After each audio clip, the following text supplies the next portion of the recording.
welcome to your Monday Memo. Apologies that I missed last week's, but here we are now. In maths next week, we are looking at 6, 7 and 8. And we're going to be continuing looking at matching the number cards, number pictures.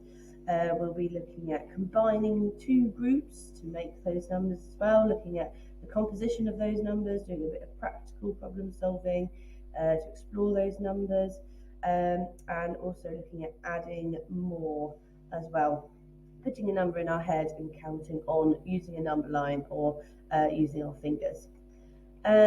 In phonics, we'll be continuing to do what we have been doing, which is just recapping the sounds the children are not secure on yet to make sure they are secure on the first few sounds.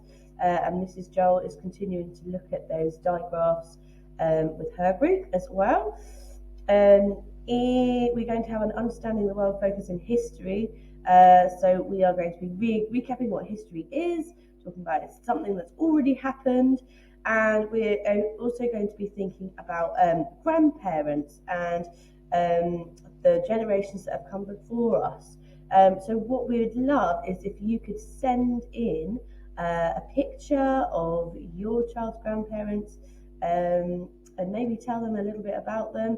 We've got a story called Granny's Quilt, which is all about pieces of fabric which she has a memory linked to. So maybe there's a memory or something that they could share, and then we're planning to stick those into their All About Me books as well. So if you could just send a printout, or if you can't print it out at home, you just send an image into school to reception@bisley.surrey.sch.uk, then we can print it for you.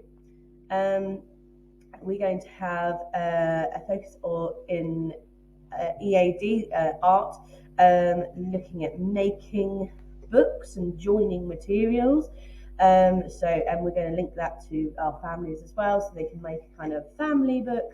So they can draw pictures of each member of their family and write a little sentence or a caption about them. In RE, we are looking at understanding different beliefs. So we're talking about how some people feel close to God and where that might be, and where they go to feel close to God. So that might be a church, or if they are from a different religion, we'll look at those sort of places as well. PSHE, we are looking at keeping safe online, and that mainly means that we suggest that if they ever see anything, well, firstly they always look at, they go on computers and on the internet with a grown-up present, but also if they do see anything that makes them feel uncomfortable, there's a funny tummy song, and they can, as long as it's important that they tell a grown-up if they've seen anything that makes their tummy feel funny, if they feel uncomfortable or upset or scared by anything. Our words of the week next week are memories, to fit with the history and the family. Tuesday is join, to look at joining materials together. Wednesday is the word close, which is looking at feeling close to God. Online is Thursday, and Friday is reflect. We're continuing to think about reflecting on our week, what we've learned, what went well, what we can do even better the next week. Our story of the week next week is Gruffalo's Child, so they'll hopefully come home quoting that at you, and I think that is